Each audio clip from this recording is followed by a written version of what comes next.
If you're watching this, you probably don't have an issue with understanding English. However, listening will only improve your fluency to a certain point.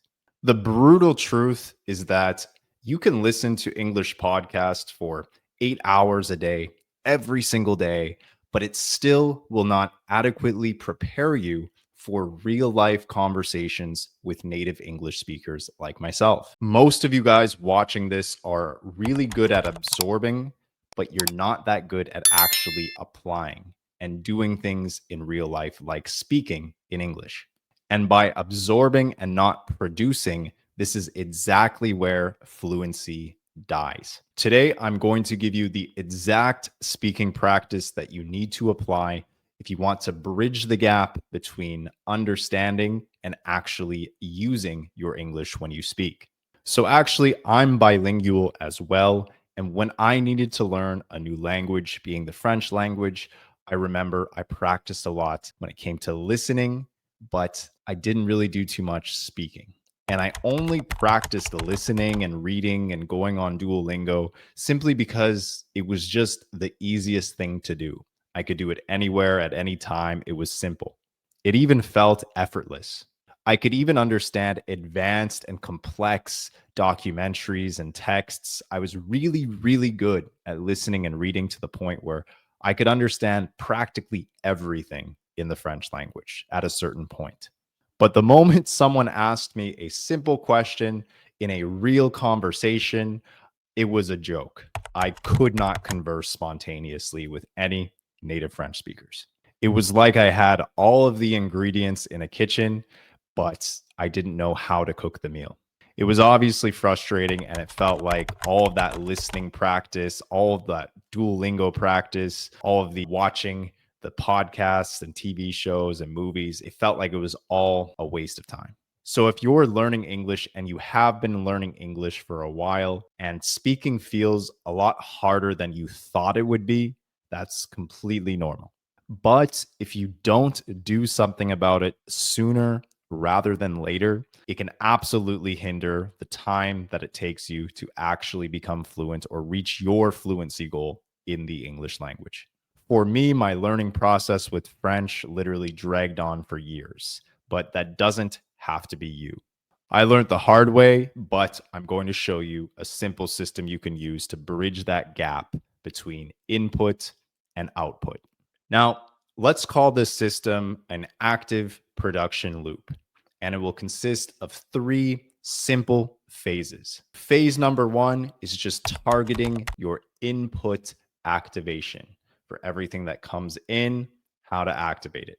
So, what this means is don't just listen to English media passively. Listen to it actively and attentively and find at least 3 to 5 different phrases that you would actually want to bring into your vernacular and use for your own speech.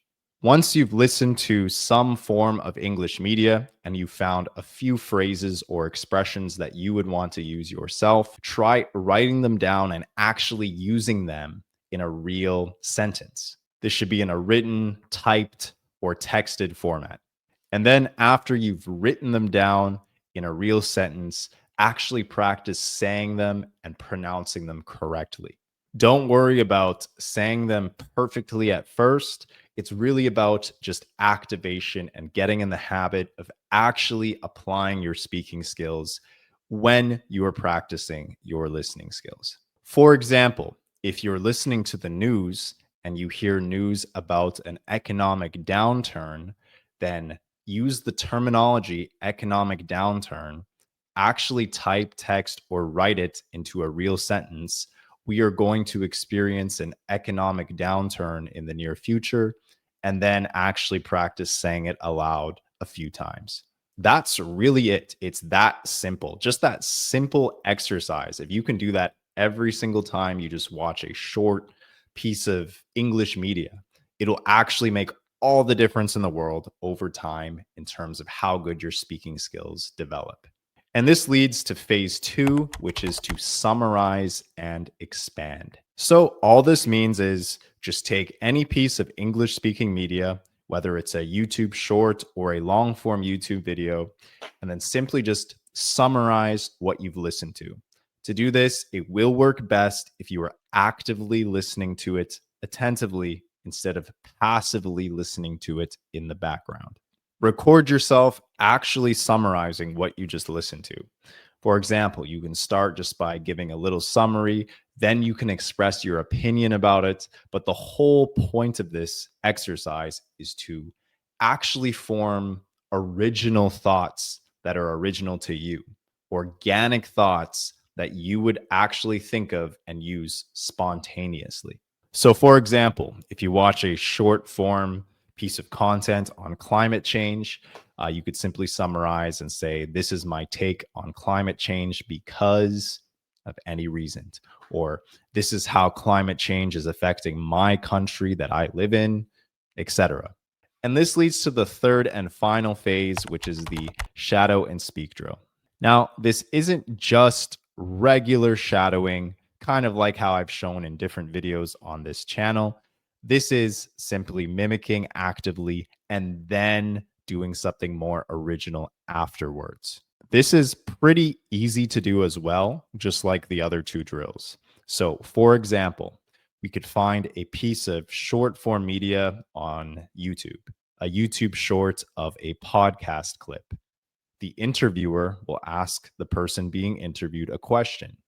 When they ask the question, the person being interviewed will answer the question. You can pause it and then you can repeat the answer that the person just gave. You can repeat it, but when you repeat it, you want to do it with the same intonation, the same speed, the same pronunciation, and all of that. Then, after you've practiced pronouncing and delivering the message like the interviewee just delivered it, now you're going to answer it as if the interviewer was asking you the question. Now you're going to answer it as if you are being interviewed, and you're going to form an original and organic thoughts about the question that was just asked to you. This is especially very easy to do with podcasts where someone is interviewing another person. Now, the reason why this active production loop works way better than just randomly listening to a lot of content is because it's teaching you how to actually apply the skills that you're learning, how to actually apply the skills that you're observing, which it seems really obvious that you're supposed to do this, but you'd be shocked. Most English speakers or most English learners do not do this. They just don't. And the reason why most English learners don't do this is because it's easy not to. Even though I think it's easy to do, it's also very easy not to do. And overall, speaking unnaturally is a lot less inviting of a thing to do than just listening to stuff passively. It's so much easier to pop in your earphones and just watch some YouTube videos in the English language instead of actually practicing in a very unnatural way to learn how to pronounce words. And keep in mind, this isn't even about memorizing anything. This is about internalizing what you're learning, actually understanding how to apply it properly, and then using it in the different scenarios that you're going to come across in everyday life. It's moving from understanding to actually doing. And the best part about this is you can do it literally just with 10 to 15 minutes per day, simply. You can even do it with less time if you're just watching short form content that's 30 seconds or less. But whether you choose to use short form content or long form content, the most important thing is that you're actually doing it consistently. Because if you do this every single day for 1 month and then you take 2 or 3 months off not practicing, you really will lose all momentum and it's going to be a lot harder to restart learning English. Learning English and just learning languages in general, you're going to need to really involve yourself in the language on a daily basis if you really want to wash over time. And it will definitely feel unnatural at first. But once you've done it several times over and over and over again, it will become natural. It will become second nature, and you'll be able to communicate spontaneously. Now, if you found this useful, you can like the video and leave a comment down below letting me know where you're from and what your native language is. I'm always curious to know. And if you plan on using the shadowing technique when you're practicing your speaking skills in English, I'll show you the best way to do this properly on the next video on the screen.